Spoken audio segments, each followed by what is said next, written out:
오늘 엄청 더운 날인데 제가 아침에 운동을 조금 했는데요. 와, 아침에도 그냥 너무 더워가지고 힘들더라고요. 저 조금 하고 집에 왔더니 힘이 다 빠져가지고 오늘 오후에 여기 와야 되는데 막 극도의 정신력으로 제가 정신을 붙잡고 오늘 이렇게 왔습니다. 여러분들 비록 소수지만 오히려 그래서 더 선택된 여러분들이시라고 저는 믿고 또 그래서 더 귀하다고 생각이 됩니다.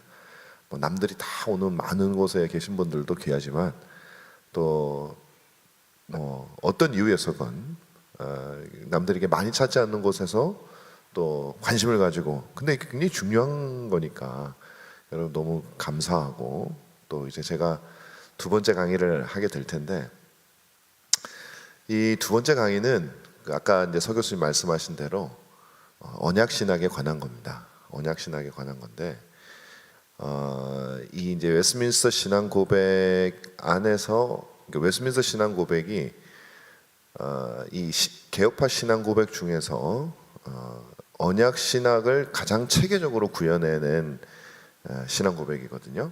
특히 이제 행위 언약을 따로 장을 챕터를 분류해가지고 다루고 있는 그러니까 언약 신학이 가장 완성된 형태로 신앙을 고백하고 있는 그 고백이기 때문에 특히 이제 그게 또 우리가 믿는 신앙 고백. 오늘 제가 여러분들에게 몇 가지 구원론에 관련된 내용들을 조금 더 말씀을 드릴 텐데, 근데 제가 사실은 이게 이제 약간 논문이에요. 이게 이제 제가 다른 곳에도 이제 신학 저널에도 내일 논문이고 오늘 세미나라 그래서 약간 고민을 했습니다. 이게 조금 어떻게 학문성을 약간 좀 넣어야 되나 빼야 되나 뭐 약간 설교처럼 해야 되나 막 고민을 좀 하다가 조금 뭐 아주 뭐 깊은 학문성이 있는 건 아니고요. 조금 이게 논문처럼 되기 때문에 제가 그냥 설명을 드리기는 어렵고 그냥 조금 읽는 부분이 좀 있을 것 같아요. 그래서 여러분들이 조금 같이 잘 읽으시면서 따라와 주시면은 되지 않을까 그렇게 생각을 합니다. 제가 기도하고 시작하도록 하겠습니다. 우리에게 지혜를 주시고 우리에게 하나님을 아는 마음을 또 하나님을 사모하는 마음을 주신 하나님 아버지, 주님께서 우리는 하나님을 그냥 맹목적으로 믿도록 하지 않으시고 우리에게 성경을 주시고 어떤 하나님을 어떻게 믿어야 될지를 우리에게 알려주신 것을 참으로 감사합니다. 그 모든 내용이 가장 잘 요약되어져 있는 정리되어져 있는 웨스민스터 신앙고백, 대소인문답 또 표준 문서들이 발간되었던 그 회의가 380년 전에 개최되었습니다. 주님, 우리 시대에 다시는 이런 회의를 보긴 어렵겠지만 그러나 오랜 세월 동안 주님의 교회를 지켜왔던 진리를 지켜왔던 이 귀한 유산들을 오늘 우리가 되새겨 볼 때에 하나님께서 여기 있는 모든 주의 백성들에게 함께해 주셔서 그 귀한 보물들을 우리 가슴에 하나씩 새기고 돌아갈 수 있는 귀한 시간 되도록 우리 주님께서 역사하여 주시옵소서. 감사드리오며 주 예수님 이름으로 기도하옵나이다. 아멘. 예, 인사드립니다. 저는 이제 총신대학교 신학대학원에서 역사신학을 가르치고 있는 김효남이라고 합니다. 이게 쭉 이제 앞에 보면 여러분이 이제 이 원고를 보시면은 조금 학문적인 얘기가 좀 나와 있어요. 이게 뭐냐면 언약 신학에 관련된 내용입니다. 그러니까 언약 신학이 특별히 이제 언약 신학 중에서도 여러분이 조금 설명드리면 언약 신학이라는 게 뭐냐 하면 하나님께서 인간과 관계를 가지실 때 그저 하나님 마음대로 막 가지시는 것이 아니라 하나님께서 언약이라고 하는 수단을 통해서 인간과 관계를 유지해 오셨어요. 그래서 그거를 우리가 뭐 창세기 아주 이제 2장부터 이렇게 등장을 하게 되는 내용이 있잖아요. 근데 그때부터 하나님이 인간과 사실은 그 전부터 창조되던 그 순간부터 이제 오늘 제가 좀 말씀드리겠지만 언약이라고 하는 방식으로 하나님께서 계속적으로 언약의 성격은 달라집니다. 인간의 상태가 달라지다 보니까 여전히 지금도 하나님께서 언약이라는 방식으로 우리와 관계를 맺으시고 그것이 이제 성경의 가장 핵심적인 요소다. 이렇게 실제로 맞는 게 언약 신학이 지금처럼 이렇게 발달되기 이전에도 여러분 우리가 신약 구약이라는 그 표현은 예전부터 있었잖아요. 그 신약 구약이라고 하는데 이 약이 이제 언약을 말하는 약속, 언약을 말하는데 물론 이제 이걸 엄밀하게 말하면 유언과 같은 겁니다. 유언은 뭐냐면 테스타멘트라고 하는 올 테스타멘트 할 때 테스타멘툼이라는 게 이제 유언이라는 뜻인데, 이 유언이라고 하는 거는 이제 돌아가시는 분이 이제 일종의 언약이죠. 내가 이렇게 내 재산을 주겠다 이렇게 유언을 하면 그분이 돌아가시면 그대로 이루어지는 거잖아요. 이제 그 개념이 옛날부터 있었던 거예요. 그래서 구약, 신약. 근데 이 구약에서 약도 엄밀하게 말하면 우리가 많은 사람들이 구약은 무슨 율법을 지켜서 우리가 구원을 얻고 신약은 뭐 믿어서 구원을 얻고 뭐 이렇게 생각을 하는 경우가 많은데, 원래 의미는 그게 아니죠. 그래서 신약이나 구약이나 다 하나님의 유언, 은혜 언약을 말하는 거고요. 그 은혜 언약이 시행되는 방식에 따라서 이제 구약, 옛날 형태로 모형과 그림자의 형태로 시행되었던 것은 이제 구약이라고 얘기를 하고, 뭐 여러분 구약에서 본 제사라든지 뭐 성막이라든지 이런 것들이 다 모형이잖아요. 예수님을 가리키는. 그러니까 언약의 중보자 되시고 유언을 남기시는 분이신 그 예수님을 가리키는 것이고, 이제 신약은 오신 예수님을 통해서 보여주는 둘 다 은혜 언약을 말하는 겁니다. 그래서 이 웨스트민스터 신앙 고백 안에도 이 언약 개념이 들어있고, 근데 이 언약 개념은 옛날부터 있었지만 이것을 체계적인 신학적 형태로 발전시킨 것은 소위 우리가 말하는 이제 개혁파 신학에서 이루어지게 된 겁니다. 특별히 이제 은혜 언약 개념은 아까 말씀드린 대로 뭐 옛날부터 있었는데, 이제 행위 언약까지 들어오게 되면서 이중적인 언약 구조로 가져가게 되는 방식은 16세기 후반, 17세기 소위 우리가 말하는 개혁파 정통주의 시대, 이제 청교도들이 대다수가 이제 그 시대에 속하는 거거든요. 이제 그 시대의 사람들이 발전시킨 교리예요. 그래서 여러분 칼빈의 어떤 책이라든지 아니면은 종교개혁에서 16세기 중후반까지의 책 중에는 행위 언약이라는 개념, 그 용어는 아예 이제 등장하지 않고요. 그런 개념도 잘 안 등장하거나 아니면 신앙 고백에도 안 등장하는 경우가 많습니다. 그리고 칼빈에게서도 그 개념은 있어요. 그런데 여러 용어를 사용하거나 그러지는 않습니다. 그래서 그게 이제 개혁파 신학자들에 의해서 발전이 됐고, 많은 사람들이 개혁파 신학의 어떤 척추와 같은 게 뭐냐라고 하면, 많은 사람들이 언약 신학을 개혁파 신학의 척추와 같은 그런 기둥과 같이, 뭐라 그러죠? 어떤 주요한 기둥이죠. 그렇게 설명을 하는 경우가 굉장히 많습니다. 상당수가 그걸 인정을 해요. 왜냐하면 이 언약 신학의 체계적인 언약 신학 개념이 이제 개혁파 신학에서 발달이 되어 왔거든요. 당연히 장로교회, 우리 아까 봤듯이 장로교회 신앙, 웨스트민스터 신앙 고백은 바로 그 개혁파 신학의 아주 핵심적인 부분을 차지하고 있죠. 이게 영미 쪽으로 가서 그게 장로교회와 같이 이제 움직였던 그런 개혁파 신앙이고요. 그 다음에 이제 그게 대륙 쪽에서는 네덜란드라든지 여기서는 이제 리폼드 처치라고 하는 이름으로 신학이 이제 교회론과 함께 이제 전개가 돼서 조금 다르지만 신학 자체, 그러니까 교회론을 제외하고 신학 자체는 거의 흡사하다고 뭐 같다고 보시면 됩니다.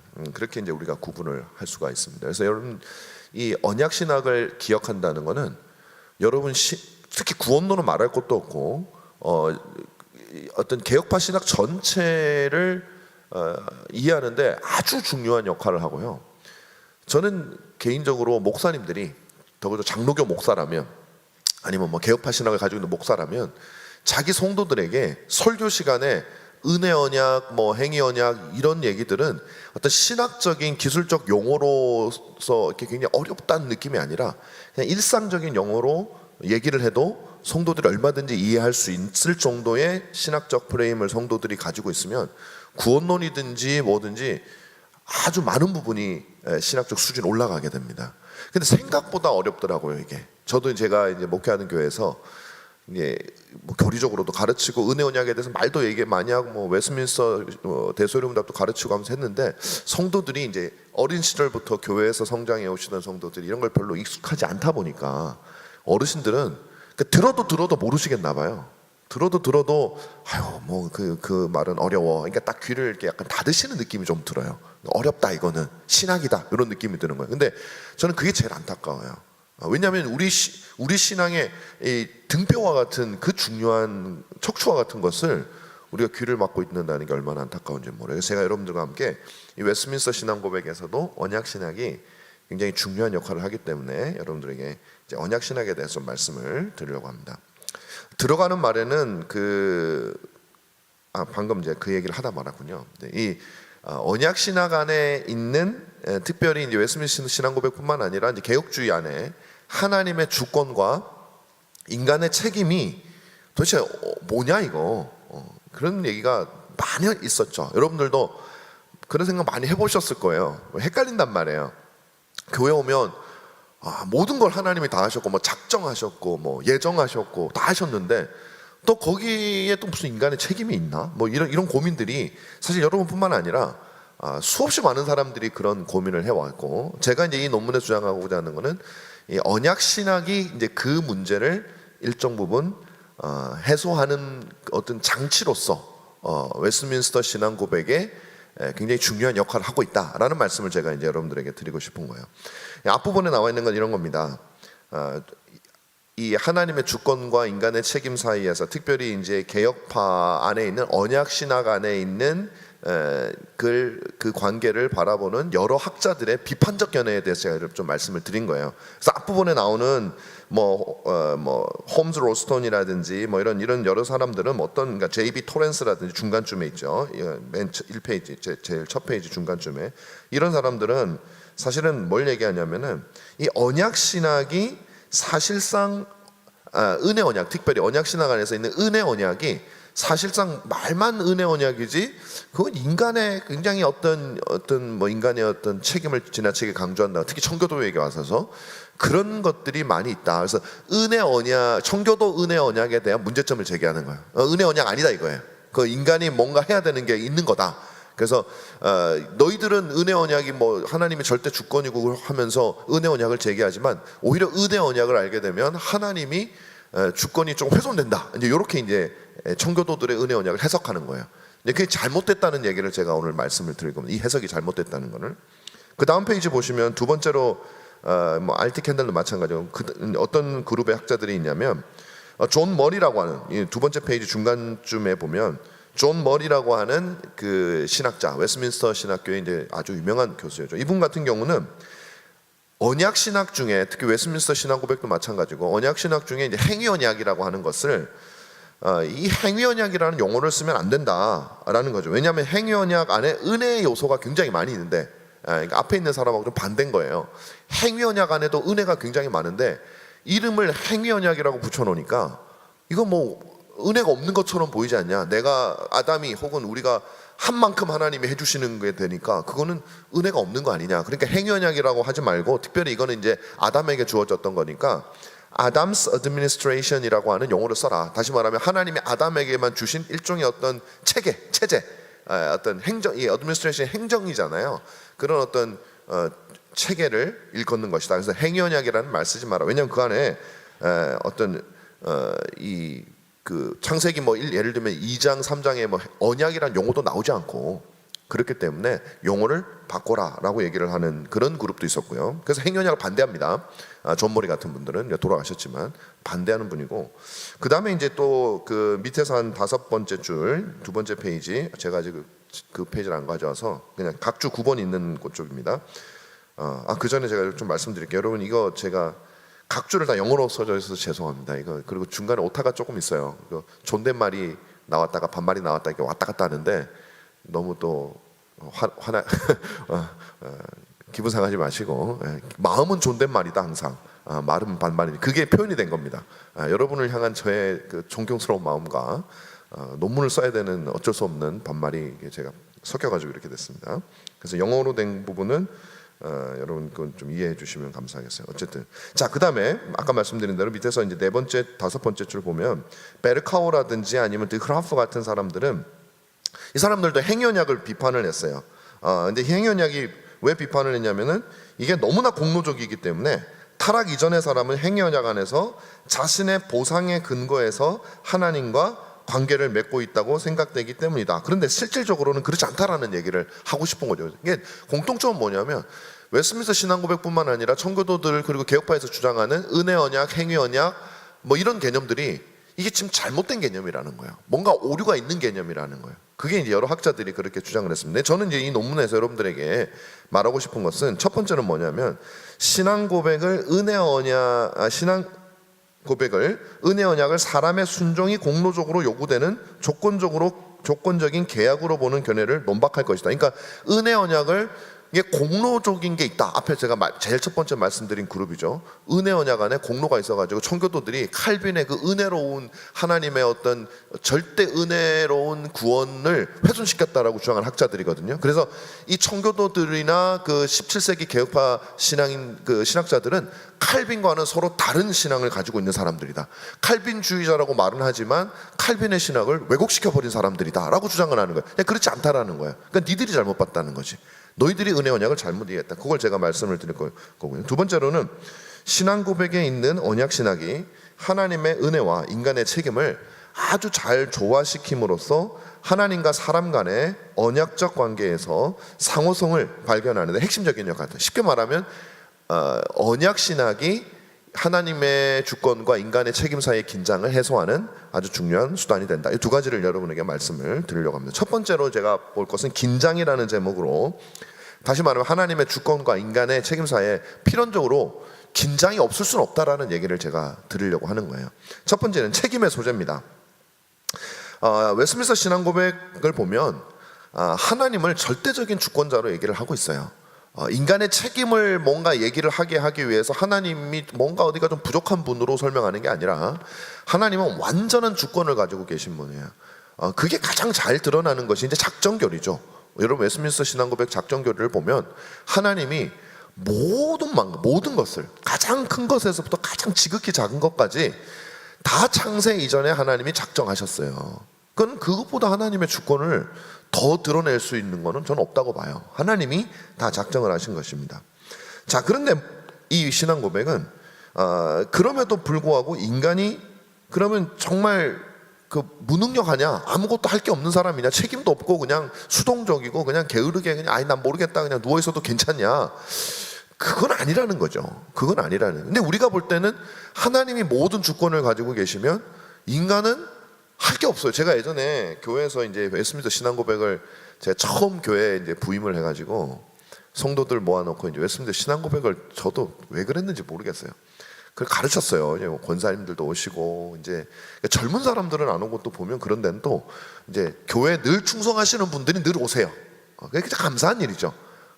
또 목사의 마음으로는 우리 교회 미래를 위해 좀 젊은 분들도 좀 오시고 좀 이렇게 뭐 공부를 하고자 하는 마음이 있는 분들 오시고 그러면 좋겠는데 잘 안 오더라고요. 다들 뭐가 바쁜지 이게 신앙심이 없어요. 이 젊어지면 신앙심이 보통 잘 없더라고. 자, 그런데 그분들한테 제가 이게 막 가르치다가 이 작정교리를 가르치잖아요. 뭐 부부싸움하고 막 그래요. 집에 가다가 저한테 나중에 얘기를 해요. 그러니까 남편은 제가 하는 말을 좀 알아들었어요. 근데 아내가 이건 싫어합니다. 그 아내 집사님이 도대체 이해를 못 하겠는 거야. 하나님이 너무 나쁜 분처럼 보이는 거예요. 그래서 남편이 막 설명을 하면 집에 가다가 운전하면서 가다가 막 설명을 하면 자기는 막 남편이 그러니까 뭐 남편이 잘못한 것도 아닌데 남편이 제 입장에서 막 얘기를 해주면 막 그 아내분이 막 남편한테 막 이게 말이 되냐고 막 싸우. 그렇죠. 목사님 웨스민스터 신앙 고백 하다가 집에 갈 때마다 싸웠습니다. 그 얘기를 하더라고요. 그리고 한 권사님은 너무 좋은 권사님이신데 막 화를 내신 거예요 저한테. 하나님이 뭐 다 작정하면은 뭐 내 기도고 뭐고 다 소용없는 거라 그러면서 그분은 기도를 엄청 많이 하시는 거예요. 근데 기도 많이 하시는 게 당신의 그 프라이드예요. 자부심인데 목사님 말을 가만히 들어보니까 기도할 필요가 없어. 다 작정됐는데 무슨 기도를 해. 그러니까 이분이 저한테 막 화를 내시더라고요. 좋은 분인데 얼마나 속상하셨으면 그렇게 하셨을까요? 그러니까 이게 우리가 그렇게 이해가 되기 쉽다는 거죠. 하나님의 주권을 가지고 계시면 우리가 할 게 없는 것처럼 보인단 말이에요. 자, 그런데 이 신앙 고백서 자체도 죄와 관련된 것들 혹은 뭐 어떤 그런 문제에 있어서 책임을 하나님께 안 돌리고 인간에게 돌린단 말이에요. 죄와 관련해서 비록 하나님이 주권자이시며 우리 긴장에 있는 거 바로 두 번째 센텐스, 두 번째 패러그래프입니다. 주권자이시며 또 모든 일을 예정하시고 작정하셨음에도 불구하고 신앙 고백서는 분명히 하나님이 죄의 창시자가 아니며 죄를 세상에 도입하지 않으셨다. 하나님이 죄가 들어오게 한 분이 아니다. 이게 3장 1항에 보면 하나님의 영원한 작정을 설명할 때 신앙 고백서는 그렇지만 그로써 하나님이 죄의 창시자가 되지는 않는다라고 하는 구절을 집어넣었단 말이에요. 근데 우리는 보통 이거를 해결을 해야 돼요. 근데 예수를 믿는 우리들의 많은 방식이 이제 좀 그런 게 많아요. 서로 모순되는데 해결할 생각을 안 해요. 그냥 뭐 그런 거지 뭐. 이게 정말 믿음이 좋아서 그럴 가능성이 정말 있을까요? 뭐 그럴 수도 있겠죠. 그런데 사실 그렇게 좋은 태도는 아닙니다. 내가 이해가 안 되면은 그것을 하나님께서 어떻게든, 어떤 거는 우리가 이해 안 돼도 그냥 믿어야 될 것들이 있기는 해요. 그러나 또 성경은 그 우리를 하나님께서 설명해 주시는 게 좀 많이 있거든요. 그러니까 사실은 여러분들이 그럼 이제 이게 서로가 부딪히는데 싶으면요, 그 적극적으로 찾아보시는 게 진짜 신앙인의 태도입니다. 그래서 그 어거스틴은 뭐라고 얘기를 했냐면은, 나는 이해하기 위해서 믿는다 그랬거든요. 그러니까 뭐 이해해서 믿는 게 아니라 믿으면 이해하게 되는 거죠. 근데 이 말은 뭐냐면은, 그냥 믿으면 모든 게 자동적으로 이해된다는 뜻이 아니라, 내가 먼저 하나님의 어떤 뭐 존귀하심과 하나님의 능력을 믿게 되면 이해를 추구하게 된다는 얘기예요. 끊임없이 이해를 추구하게 되는 거예요. 왜? 믿음이 있으니까 이해를 추구하게 되는 거예요. 어떤 분들은 그래요. 성경을 요즘 과학이 막 이렇게 오잖아요. 아니면 성경을 막 읽잖아요. 불안해서 성경을 못 읽어요. 왜? 성경에 말이 안 되는 내용이 막 나올까봐, 혹시 내가 그걸 발견하면 믿음이 흔들릴까봐 성경을 안 읽어요. 그 이미 믿음이 흔들린 거예요. 그거는 성경에 대한 믿음이 없는 거예요. 안 보는 거지. 제가 그랬거든요. 겁나더라고. 왠지 성경 깊숙한 곳에 가면 말도 안 되는 게 있을 것 같고, 그거 보면 막 내가 막 믿음이 없어질 것 같고. 그렇지 않다라는 겁니다. 우리가 여러분 믿음이 있으면 하나님의 말씀을 더 파고들 수 있는 겁니다. 물론 이제 이런 문서들의 이제 도움을 받아야 이제 기도하고, 또 좋은 우리 목사님들이나 또 그런 좋은 책이나 이런 걸 참고하면서 해. 자, 그렇습니다. 그래서 이 하나님의 주권과 인간의 죄에 대한 책임이 분명히 있다는 거죠. 그래서 밑에 쭉 보면 G.I. 윌리엄슨이 신앙고백서에서 얻은 세 가지 명제사의 명백한 모순을 제시한다. 모든 것의 창시자이신 하나님, 두 번째 죄가 있다, 세 번째 그러나 하나님은 죄의 창시자가 아니다. 이게 굉장히 이제 혼동된다는 거죠.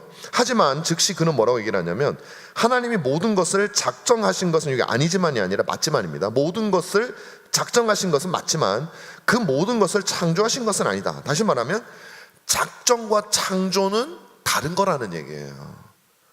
죄를 작정하신 건 맞습니다, 여러분. 하나님이. 근데 죄를 만드신 건 아니라는 거, 이걸 여러분 잘 이해하셔야 돼요. 오늘 제가 요걸 설명하는 자리면은 요걸 또 말을 많아야겠는데, 요걸 설명하는 자리가 아니기 때문에 제가 이제 요걸 깊이 설명드릴 수는 없어요. 자, 그걸 어떻게 설명을 하냐면은 웨스트민스터 신앙고백 그 다음 페이지입니다. 두 번째 줄에 웨스트민스터 신학자들이 사용한 첫 내용은 뭐냐면 바로 제1원인과 제2원인입니다. 첫 번째 원인, 두 번째 원인 같은 말이에요. 제1원인과 제2원인이라는 거예요. 신앙고백서는 뭐라고 하냐면, 첫 번째 제1원인, 하나님은 모든 것의 첫 번째 제1원인이 되세요. 심지어 죄에 대해서도 하나님이 제1원인이, 여기서 제1이라는 거는 가장 책임이 크다는 뜻은 아니에요. 그게 아니라 하나님의 작정에서 벗어나는 것은 없다라는 얘기예요, 세상에. 그러니까 죄는 하나님 만든 건 아닌데 하나님과 관계 없는 것도 아니에요. 자, 그래서 하나님은 제1원인이시다. 그래서 모든 것이 불변하고 오류가 없이 발생합니다. 그러나 동일한 작정에 따라서 하나님은 그것들이 일어날 수 있는 방법을 선택하시는데, 그게 이제 죄의 직접적인 원인인 두 번째 원인, 제2원인, 그게 사람이겠죠. 뭐 사탄이겠죠.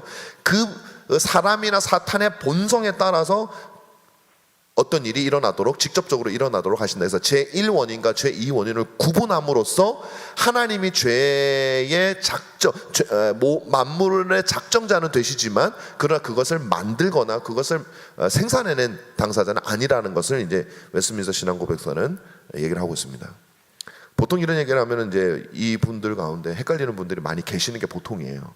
무슨 말 하는지 모르겠다. 나 아무리 생각해도 작정하셨으면 하나님이 주범인데, 그건 여러분 진짜 기도 많이 하시고요. 다시 한번 잘 찾아보시죠. 제가 그걸 설명드릴 수는 없어요. 그렇지 않아요. 하나님이 직접 만드신 것이 아니라는 거죠. 그러니까 죄는 직접적으로, 그러니까 하나님은 허용하셨고, 웨스트민스터 신앙고백서, 하나님은 일어나는 것을 허용하도록 작정하신 거예요.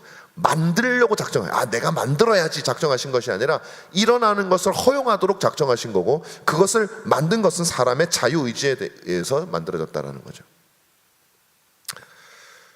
자, 이 원리는 아담의 타락에도 정확하게 이제 적용이 될 수가 있습니다. 그래서 책임이 있다는 거예요. 하나님이 작정하셔도. 두 번째로 우리가 아는 것은 하나님의 예정과 인간의 의지 사이의 문제입니다. 비슷한 내용이에요. 비슷한 내용인데 예정과 의지 사이의 문제를 한번 보겠습니다. 뭐 작정도 그렇지만 예정은 그 작정 안에 속하는 거니까요. 그것이 하나님의 주권을 지지하는 가장 강력한 증거입니다. 웨스민스터 신앙고백서는 여기에 전혀 흔들림이 없어요. 하나님이 구원받을 자와 구원받지 않을 자를 숫자까지도 정해 놓으신 겁니다. 이제 이게 예전에 이제 우리 이제 16세기도 그렇고 종교개혁자들, 특히 개혁파 종교개혁자들은 요 말을 못해서, 칼빈은 분명하게 했지만 요 말을 못해서 이중 예정은 아니야. 왜냐하면 하나님이 이 육이 될 자까지도 숫자까지 정했다 이 말을 들으니까 왠지 하나님이 되게 나쁘게 보이거든요.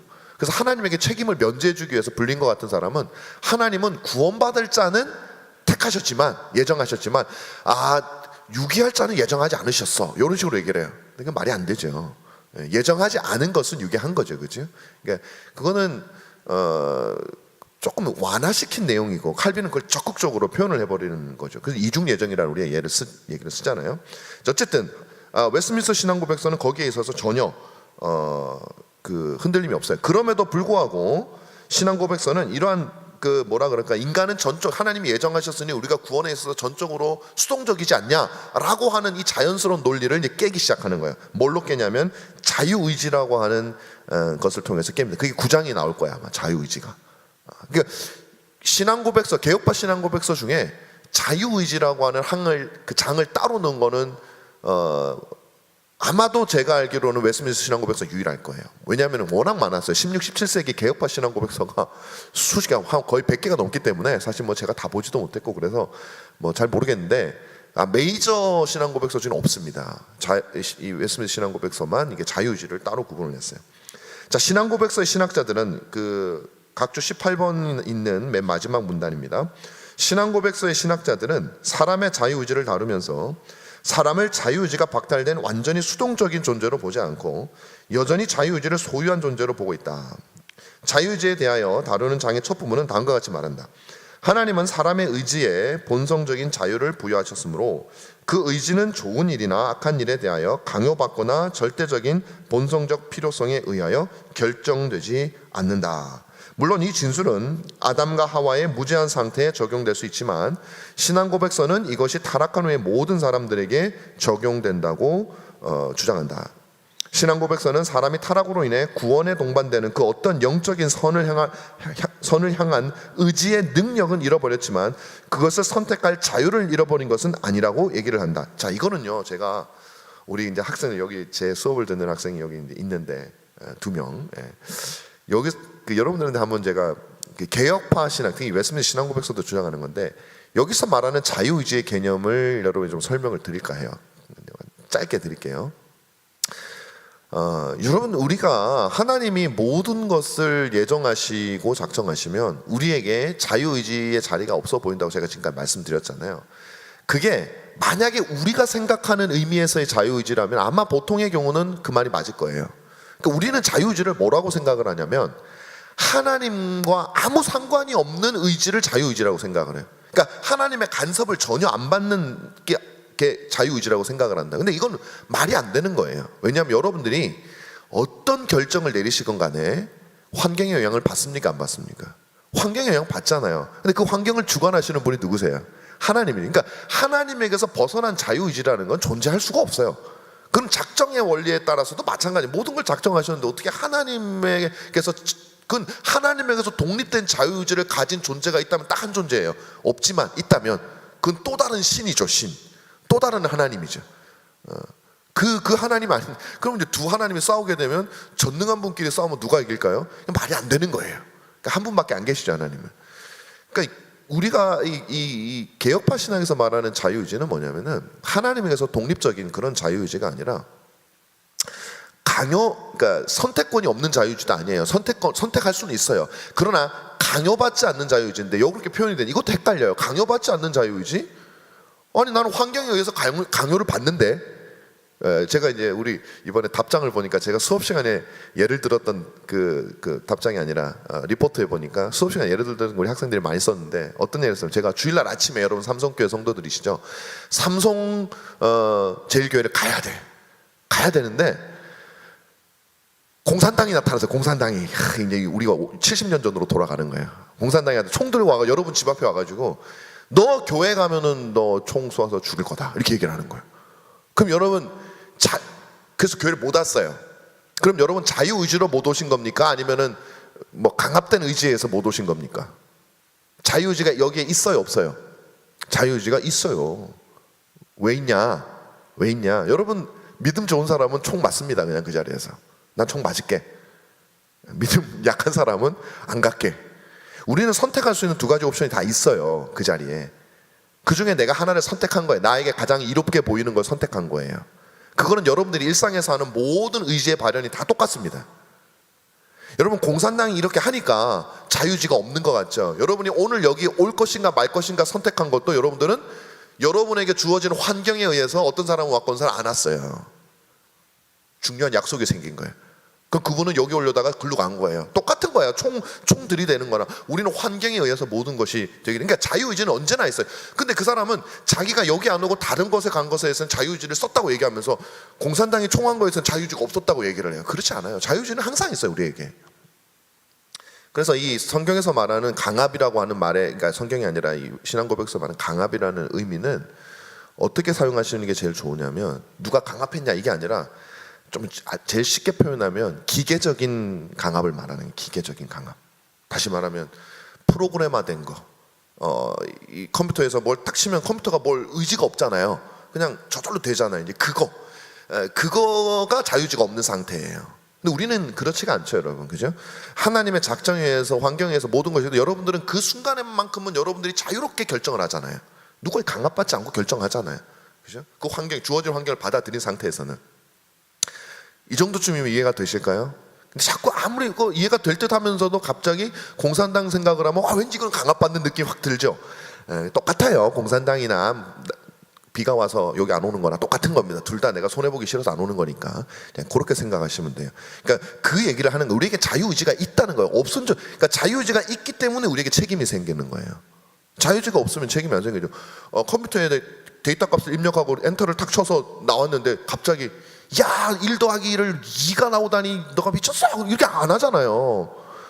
계산기가 너 왜 그래? 막 화내고 막 그런 사람 없잖아요. 왜 내가 원하는 답이 안 나오는 거야? 뭐 이렇게 안 하잖아요. 그건 당연한 거거든요. 그건 자유의지가 없기 때문에 책임이 없어요. 그 계산기 부셔버리는 사람은 그 사람 이상한 사람이에요. 그 차이가 나는 겁니다. 자, 그런데 이 자유의지는 이제 타락한 이후에도 마찬가지입니다. 여전히 그런 것을 가지고 있다. 그래서 그 각주 22번이 있는 그 맨 마지막 단락을 보면, 그 두 번째 단락을 보면, 따라서 신앙고백서는 하나님이 좋은 뜻 외에 다른 영향을 받지 않고 모든 것을 예정했다는 것을 명확히 주장하면서도 다른 영향을 받지 않고, 하나님의 선한 뜻, 좋은 뜻이라는 표현이 이상한, 하나님이 기뻐하시는 뜻 외에 다른 영향을 받지 않고 모든 것을 예정했다는 것을 명확히 하면서도, 다른 한편으로는 아담의 원래 상태뿐만 아니라 그의 타락한 후손들도 여전히 자유의지를 가지고 있지만 그 능력, 그것을 옳은 것을 선택할 수 있는 능력이 없단 말이에요. 교회를 뚫고 갈 만한 믿음이 없고, 우리가 선한 것을 분별할 수 있는 이 지성적인 능력이 없고, 그래서 우리는 악을 선택하게 된다. 타락한 상태의 사람들, 이제 그 얘기를 하는 거죠. 두 번째, 그럼 이 하나님의 주권과 인간의 책임은 예정, 작정과 그 다음에 인간의 어떤 책임, 자유의지, 이 모든 것들의 텐션, 긴장 관계가 있는데 이걸 해결할 수 있는 방법은 뭘까? 이걸 이제 제시한 것이 언약 신학이라는 거죠. 그래서 언약 신학은 청교도 신학에서 아까 말씀드린 대로 굉장히 중요한 그 위치를 차지하면, 넘기시죠. 그래서 이 웨스민스터 신앙 고백에 나와 있는 언약 신학은 이중 언약 구조라고 우리가 얘기합니다. 이중 언약 구조. 뭐 어려운 말은 아니고요. 여러분 쭉 읽어보시면 이게 이제 우르시누스라고 하는 사람의 이제 그 언약 신학의 영향을 받았다는 걸 알 수 있는데, 이 이중 언약 구조라는 건 이제 행위 언약과 은혜 언약이라고 하는 이중적 언약 구조를 가지고 있기 때문입니다. 그래서 여러분 웨스민스터 신앙 고백서를 제일 처음 배운 사람은 언약 신학이 다 이중 언약 구조죠, 뭐 안 그렇습니까? 이렇게 얘기할 수 있는데, 아까 말씀드린 대로 16세기 칼빈 쯔빙글리부터 이제 언약 개념이 나오거든요. 쯔빙글리 이후에 한 16세기 한 후반까지 한 60년대까지는 행언약이라는 개념이 거의 등장하지 않아요. 그 용어도 등장하지 않고 별로 중요하게 여겨지지 않아요. 그래서 이제 그런 것들은 어떤 언약 신학으로서의 체계가 갖추어진 건 그 이유기 때문에 이제 그렇게 얘기를 하는 겁니다.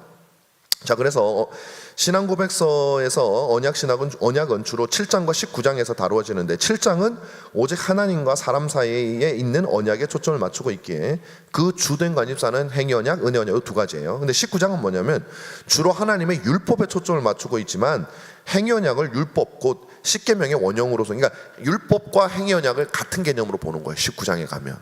여러분, 요거는 제가 조금 이따 설명드릴게요. 율법과 행위언약을 왜 같은 개념으로 보냐? 실질적으로 같아요. 이제 그거는 보겠습니다. 자, 신앙고백서 7장 2항에는 행위언약에 대한 몇 가지 정보를 제공하는데 이제 네 가지로 되어 있어요. 첫째, 행위언약은 하나님이 사람과 맺은 첫 번째 언약이다라는 것을 이제 강조하는 것이고, 두 번째, 이 언약은 아담과 그의 후손들, 그러니까 아담하고만 맺은 것이 아니라 행위언약은 그 후손들에게도 다 해당되는 것이다. 셋째, 이 행위언약의 약속은 영원한 생명이었다라는 거죠. 네 번째, 이 언약의 조건, 그 영원한 생명을 얻기 위해서 네가 해야 될 조건은 뭐냐? 개인적이고 완전한 순종이다라는 것이 이제 이 웨스트민스터 신앙 고백서가 우리에게 말하는 행위 언약의 핵심적인 네 가지 요소입니다. 그럼 쭉 이제 그거는 뭐 그 내용이 이제 기록이 되어져 있는 거고요. 그 다음에 그다음 페이지 그 각주 35번 있는 페이지의 맨 마지막 단락을 보시면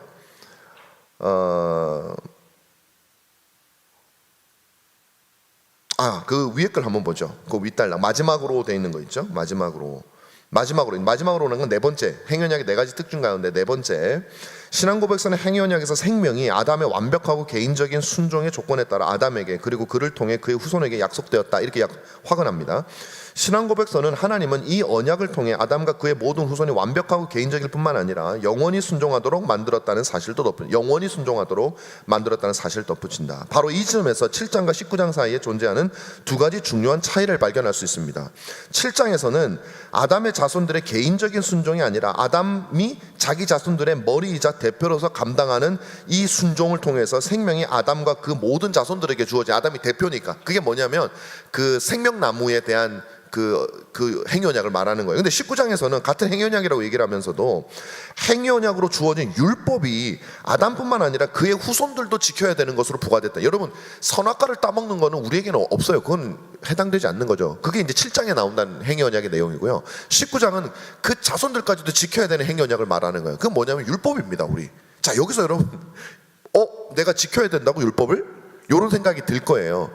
여러분, 이거는요, 우리는 어떤 목사님이 우리는 율법을 지켜야 됩니다 라고 말하는 게 잘못됐나요? 그거 잘못된 거 아니에요.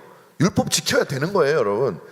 그런데 여러분, 우리가 구원을 얻기 위해서는 율법을 지켜야 됩니다 지금, 요건 잘못된 거예요. 근데 사실은 구원을 얻기 위해서는 율법을 지켜야 된다는 말도 잘못된 말은 아니에요. 구원을 얻기 위해서는 율법을 지키면 구원을 돼요. 근데 우리는 율법을 지킬 수가 있습니까, 없습니까? 못 지킨다는 거지. 아예 불가능해요. 뭐 0.1%의 가능성도 없다는 거죠. 그게 율법을 지켜서 구원에 이를 수 있습니다. 이게 잘못된 거지. 우리가 구원을 얻기 위해서는, 우리가 영생을 누리기 위해서는 율법을 다 지켜야 됩니다. 이건 이 말 자체는 잘못된 말이 아니에요. 왜냐하면 아담에게 주어진 말이 그 말이었어요, 여러분. 요즘에 이제 능동적 순종, 뭐 수동적 순종, 아마 뭐 우리 정 목사님도 그거와 좀 관련이 있으신가요? 회심 준비 교리하고 뭔가 좀 있어요. 그것도 다 관련이 있으시죠. 능동적 순종에 대해서 이제 부정하는 분들이 주장하는 논리 중에 하나가 뭐냐면은, 능동적 순종은 필요 없다. 왜? 애초부터 그게 필요 없었으니까. 그러니까 능동적 순종이 뭐예요? 예수님께서 율법을 다 지키신 걸 말하는 거잖아요. 근데 그게 왜 필요 없냐면 애초부터 필요 없었기 때문에. 애초가 누구예요? 아담에게도 그게 필요 없었다는 거예요. 율법을 지키는 게. 그러니까 다시 말하면 율법을 지켜서 구원에 이른다는 개념이 원래부터 없었다는 거예요. 그러면서 하는 말이 아담은 영생을 가졌대. 처음에 타락하기 전에. 제 논리를 잘 쫓아오고 계시죠? 근데 여러분, 아담이 영생을 가졌어요? 율법을 안 지킨 상태에서? 제가 그분하고 토론도 했잖아요. 그 유명한 분하고. 아니, 영생을 가졌는데, 근데 물었죠. 영생을 가졌는데 왜 타락했어요? 영생을 가졌는데 왜 죄를 졌어요? 말 못하죠. 왜? 영생을 가진다는 거는 말 그대로 영원한 생명 아닙니까? 영원한 생명을 가지고 있는데 영원히 못 살아. 그게 무슨 영생이에요? 지금 착각을 하고 있는 거예요. 아담에게서도 여러분, 아담이 영생을 얻기 위해서는 율법을 다 지켰어야 됐어요. 한번 생각해 보세요. 아담이 만들어졌어요. 그리고 하나님이 아담에게 선악과에 대한 율법을 주셨어요. 뭐 다른 율법을 일단 채취하자고. 근데 선악과에 대한 명령을 주셨어요. 아담이 만약에 영생을 누리기 위해서는 어떻게 해야 돼요? 이것을 먹지 말라고 하는 그 율법을 지키고 있는 한도 내에서 영생을 누리는 거지. 그걸 먹는 순간, 어기는 순간 아담은 영생 못 누리는 거예요. 영생과 율법은요, 그건 밀접한 관련이 있는 거예요. 밀접한 관련이 아니라 같이 붙어가는 거예요. 아담에게도 아담이 구원 얻기 위해서는 율법을 지켰어야 됐다고요. 안 지켰더니 죽었잖아요. 그 말은 지키면 산다는 거잖아요. 근데 지금 그래서 이제 이 능동순종이라는 건 결국 그거예요. 우리가 구원을 얻기 위해서는 원래는 의를 얻어야 돼. 의. 근데 우리가 의를 얻는다는 거는 하나님 앞에 죄가 없다는 얘기예요. 죄가 없기 위해서는 하나님의 법을 다 지키면 죄가 없어요. 근데 우리가 법을 다 못 지키잖아요.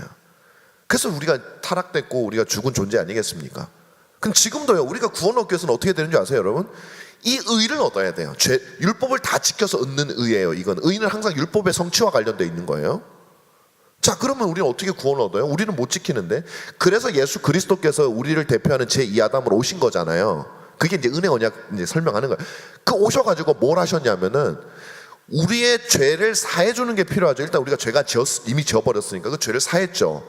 그 다음에 우리가 아직까지 의를 얻은 게 아니에요. 죄를 사한 것은 죄가 없는 거지. 그거는 아담의 처음 상태도 죄가 없는 거잖아요. 영생 없잖아요. 그러면 우리가 의를 얻기 위해서는 어떻게 해야 되느냐? 율법의 의를 만족시켜야 된단 말이에요. 그러면 아담도 율법을 지켰어야 되는데 우리는 율법을 지키지 못하고, 그러면 누가 지켜야 돼요? 예수님께서 그 율법을 다 지키셨다고요, 그분이. 그래서 그 율법을 지키심으로 말미암는 율법으로 주어지는 의가 있다면 그걸 능동적 순종의 의예요.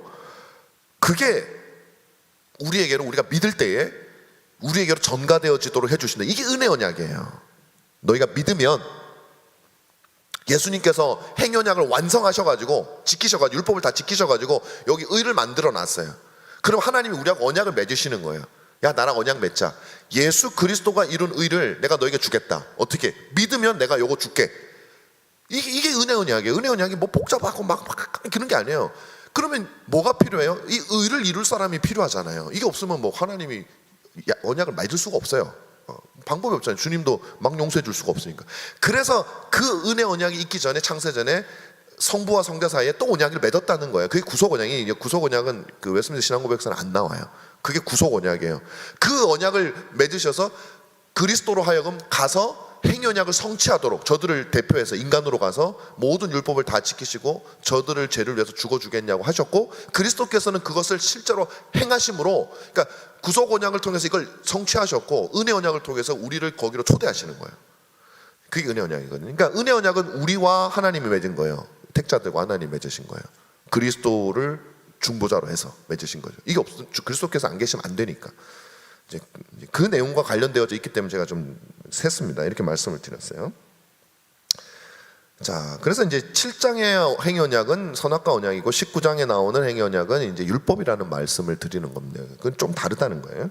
그래서 마찬가지로 신앙고백에서 이제 은혜 언약에 대한 겁니다. 7장에서는 행언약뿐만 아니라 은혜 언약에 대한 내용도 나오는데 여기서 언약의 본질은 은혜 언약입니다. 5가지 주요한 요점을 찾을 수 있다. 이게 은혜 언약에 5가지 요점이 있습니다. 이 언약은 두 번째 언약으로 간주된다. 이게 그 신앙고백서에 보면 두 번째 언약이라고 얘기를 해요. 그다음에 두 번째로는 이 언약의 약속은 생명과 구원이다. 비슷하죠. 앞에는 생명이다. 근데 여기는 구원이 첨가가 됐어요. 이유가 있겠죠. 왜 구원이 첨가됐는지. 세 번째는 이 언약은 예수 그리스도에 의해서 주어졌다. 제가 말씀드렸어요. 왜 예수 그리스도에 의해서 은혜 언약이 만들어졌는지. 넷째로 조건은 믿음이다. 말씀드렸죠. 믿어야 그리스도께서 이뤄놓으신 이 의라는 것을 우리가 가져가는데, 그 가져가는 방법이 뭐냐면 예수 그리스도와 연합되게 하셔가지고 그리스도의 소유를 우리의 소유가 되게 만드시는 거예요. 그러니까 여러분, 우리가 연합교회를 주님이 괜히 말씀하신 게 아니에요. 그냥 이미지상 왠지 막 연합하면 좋아, 이게 아니라 우리가 그리스도께서 이루어 놓으신 그 의를 우리가 소유할 수 있는 방법이 뭐냐 이거예요. 그건 미스티컬 유니온이에요. 예수 그리스도와 신비적으로 우리가 연합되면, 우리가 부부도 일종의 연합이잖아요. 연합되면 남편의 재산이, 몰라, 요즘에 법을 제가 잘 몰라서 다 자기 거 되는 건 아니겠지만 나중에 하다못해 공동 그거라도 하잖아요. 어쨌든 남편의 영광을 아내가 얻고, 또 아내가 뭐 유명한 사람이 아내의 영광을 남편이 같이 얻는 거죠. 그렇게 공동 소유가 되잖아요. 그 개념이 바로 연합의 개념이에요. 이게 결혼이요. 그래서 여러분, 결혼이라는 것이 우리가 구속받는 원리를 잘 설명하고 있는 굉장히 중요한 언약입니다. 그 여러분 뭐 나중에 우리 그리스도와 혼인잔치 하잖아요. 그게 다 같이 연결되는 거예요. 그래서 주님은 우리가 연합되게 만들어 주시는 거죠. 자, 그렇게 돼 있고요. 그 다음에 다섯째로 믿음에 의해서 연합이 되고, 다섯째로 성령은 택하신 자들이 믿고 싶어하고 또 믿을 수 있도록 하기 위해서 중요한 역할을 한다. 이제 이게 은혜 언약 속에서 예수님이 이루어 놓으신 것을 우리가 믿어야 되는데, 이제 여기서 다섯 번째 중요해요. 그걸 다섯 번째가 없으면 알미니안주의가 되는 거예요. 다섯 번째가 없으면 그 믿음은 네가 믿으면 돼, 이렇게 돼버리는 거예요. 그럼 그게 공로가 돼요. 믿음 자체가 공로가 된다고요. 근데 그거 아니라는 거예요. 그래서 다섯 번째, 그 믿음을 주시는 분으로서 성령의 역할을 규정해 놓은 거예요. 그래서 은혜 언약이에요. 우리가 실질적으로 하는 게 없어요. 그런데 또 우리가 우리 의지를 써요. 자유의지, 제가 말씀드렸던 것처럼. 자, 그렇죠. 그래서 쭉 설명은 뭐 같은 내용의 설명입니다. 쭉 넘어가겠습니다. 그래서 각주 44번이 있는 한 두세 페이지 후에 각주 44번이 있는 위에서 두 번째 문단을 보겠습니다. 따라서 이와 같은 이중 언약 체계에서 행위 언약은 상호적이고 조건적인 언약으로 묘사되며 인간의 능력과 언약의 결과에 대한 책임을 인정합니다. 인간의 능력이라는 게 공로적은 아니에요. 근데 우리는 그렇다고 해서 공로적은 어떤 사람은 하나님 은혜를 너무 강조하다 보니까 인간이 능력이 있긴 뭐가 있어? 아무 능력이 없어. 여러분, 아무 능력이 없으면 그럼 우리 뭐 식물인간이에요? 아무 능력도 없이 그냥 아니잖아요. 우리 식물인간 아니잖아요. 움직이잖아요. 그러니까 그런 차원의 능력을 말하는 게, 이 능력은 하나님과 관계없는 능력을 말하는 게 아니에요. 하나님으로부터 공급받죠. 모든 만물의 존재 자체가 하나님에 의해서 지탱이 되는데. 자, 그래서 반면 은혜 언약에서는 하나님의 은혜의 중심성뿐만 아니라 인간의 완전한 무능력과 언약 당사로서의 자격이 없다는 사실이 분명히 드러난다, 이렇게 얘기를 하고 있습니다. 근데 여기에서 재밌는 게 베이커하고 맥코이라고 하는 학자가 있어요. 이 학자들은 이제 블링거라고 하는, 이도 개혁파 신학자잖아요. 칼빈보다 조금 이제 빠른 개혁파 신학자인데, 그 사람의 이제 그 언약 사상과 칼빈의 언약 사상을 비교하면서 이제 조금 개혁파 내에서도 언약 사상이 서로 다른 두 가지가 있다. 하나는 인간의 능력을 굉장히 강조하는 블링거 라인이 있고, 하나는 칼빈처럼 전적으로 하나님의 은혜라고 하는 인간의 능력은 도대체 있는지 없는지 모르는 그런 라인이 있다. 근데 그렇지 않아요. 칼빈도 그렇지 않습니다. 근데 이제 잘못 보면 그렇게 돼요. 자, 어쨌든 이 맥코이와 베이커는 이 두 사람이 책을 저술했는데, 이 사실에 대해서 제가 방금 말씀드렸던 은혜 언약에 대한 내용을 반대하면서, 웨스민스터 신앙 고백은 고백의 은혜 언약은 개혁주의, 칼빈주의적인 요소보다는 블링거의 이거는 조금 연합적입니다. 연합적인데, 이거는 제가 페더럴리즘이라 그러는데, 어떻게 보면 언약 페더럴 티올로지, 이 연합 페더럴이란 뭐 이런 거예요. 왜 연합이라고 하냐면 아담이 있고 요 그리스도가 있죠. 첫 번째 아담이 있고 두 번째 아담이 있죠. 그 다음에 이 첫 번째 아담에 연합되어진 페더럴 사람들이 쪼르르 달려 있어요. 모든 인류죠. 모든 인류. 그 다음에 두 번째 아담인 예수 그리스도에게도 그분에게 달려있는 쪼르륵 달려있는 사람들, 이거 택자죠. 그렇게 연합되어진 두 개의 체계를 내세워가지고, 하나는 아담, 두 번째 아담 그리스도, 이런 식으로 이제 전개하는 게 언약 신학하고 비슷한 내용입니다. 아담의 행위 언약에서 깨어진 것이 두 번째 아담인 그리스도로 말미암은 언약에 의해서 회복된다, 요 내용을 하는 건데, 그게 이제 조금 다른 표현으로 하면은 페더럴 티올로지라고 합니다. 그래서 이제 이렇게 이제, 그러니까 요거는 이 연합적 성격을 강조한 거죠. 아담에게 달려 있는 사람, 그리스도에게 달려 있는 사람, 요걸 강조한 건데, 어쨌든 그래서 이제 이 굉장히 그 신앙 고백이 칼빈주의적이지 않고 블링거주의적이다. 인간의 어떤 능력이라든지 어떤 그런 것들을 상당히 강조하는, 은혜를 조금 약화시키는 그 라인에 속해 있다. 그래서 뿐만 아니라 이 연합신학적 전제를 기반으로 한 신학을 가진 몇몇 청교도들이 이제 청교도를 공격하기 시작하는 거예요. 심지어 은혜 언약에서도 조건적인 요소를 찾기 시작했고, 이러한 노력의 결과로서 뭐가 나왔다고요? 회심 준비 교리가 나왔다고 주장하는 거예요. 주장하는 거. 그러니까 이게 회심 준비 교리가 인간이 자기 스스로 뭔가를 하기 위해서 하나님이 나를 사랑해주고 구원해줄 수 있도록 우리가 뭔가를 준비하도록 하는 그런 것들을 이제 그 언약 신학에서 찾는 거예요. 이게 왜 이런 오해를 그냥 오해를 왜 받냐면, 청교도들이 언약 신학을 굉장히 발달을 시켜요. 개혁파 안에 다 있었지만 청교도들이 언약 신학을 좀 더 발달을 시키는데, 너무나도 많은 사람들이 신앙이 나태하고 그냥 뭐라 그럴까요? 그러다 보니까 하나님의 절대적인 주권을 인정하는 한도 내에서 인간의 역할을 강조하다 보니까 그게 이 사람들의 눈에는 오늘날도 그런 사람들 많이 있잖아요. 지금 뭐 회심 준비교리가 7월 11일 이번에 제가 우리 총회 신학부에서 공총회를 합니다. 아마 그 반대파들이 와가지고 막 욕하지 않을까 싶은데 막 우하고 뭐 그러겠죠. 그 회심 준비교리 가지고 하는 거예요. 그렇게 잘못 이해하는 사람들이 있어 왔어요. 이 학자들도 그런 사람들이 있긴 합니다. 청교도들은 그랬다라고 얘기하는 거예요. 근데 이 사람들은 회심 준비교리만 잘못 이해하는 게 아니라 개혁파, 은혜언약 교리까지도 다 잘못 이해하고 있는 거예요. 거기서 나오는 거예요. 그러나 청교도들은 그렇게 한 적이 없다라는 거예요. 연합신학자로서, 언약신학자로서 인간의 능력을 인정함으로써 하나님의 주권을 저하하거나 제한한 적이 없다. 오히려 그들은 하나님의 은혜를 기반으로 인간의 역할과 책임을 확립했고요. 신앙 고백서는 이러한 이해가 명확하게 나타나지 않지만은 하나님의 주권과 은혜에 대한 강조뿐만 아니라 은혜 언약의 상호적이고 조건적인 요소가 함축적으로 언급되어 있다. 자, 그 다음으로 가겠습니다. 자, 그러면 웨스민스터 신앙 고백서에 나타나는 그 언약의 특징을 보면 행위 언약 안에는 그러면 정말 이 사람들이 오로지 인간의 행위로만, 공로로만 그 아담에게 처음 주어진 행위 언약 그러냐? 그것도 아니에요. 웨스민스터 신앙 고백서를 보면 그렇게 말하지 않아요.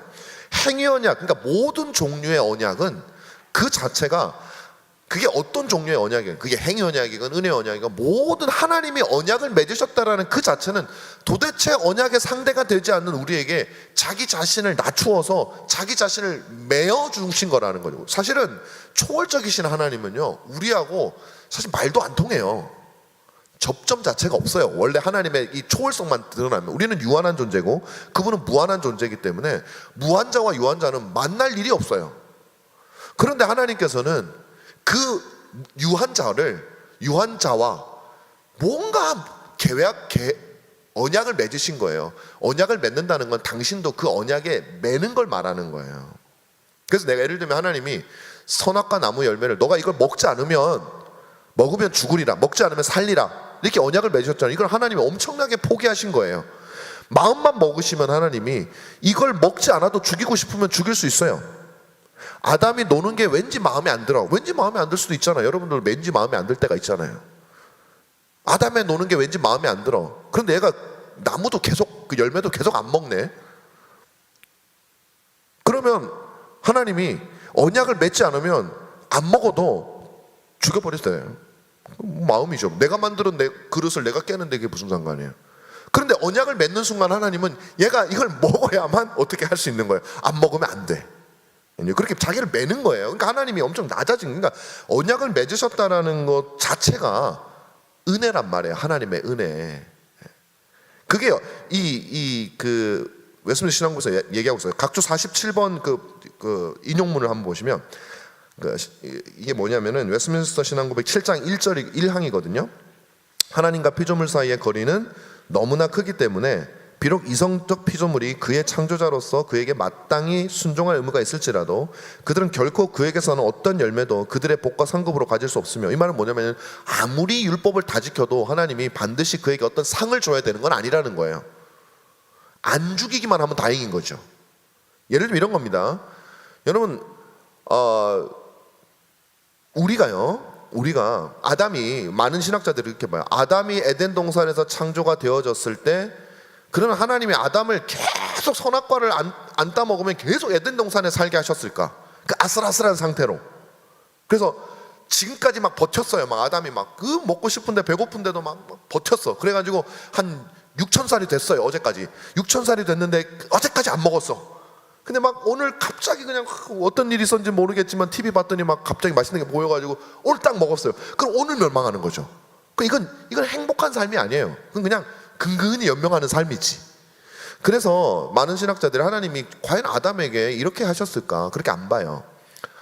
이거는 뭐 성경에 있는 건 아닌 거 추론입니다. 이거는 틀릴 수도 있는 거예요. 근데 많은 사람, 그 17세기 많은 개혁파 신학자들은 하나님이 아마 일정 기간 동안 아담이 선악과를 먹지 않으면 그가 영생을 누릴 수 있도록 해줬을 것이다. 그 다음에 그들이 논의한 게 뭐냐면 그 영생을 에덴 동산에서 누렸을까, 아니면 우리가 가는 그 영원한 하나님 나라, 뭐 갔다가 다시 임하지만 그 임하는 그 또 특별한 그 하나님 나라, 이걸 가지고 논의를 했어요.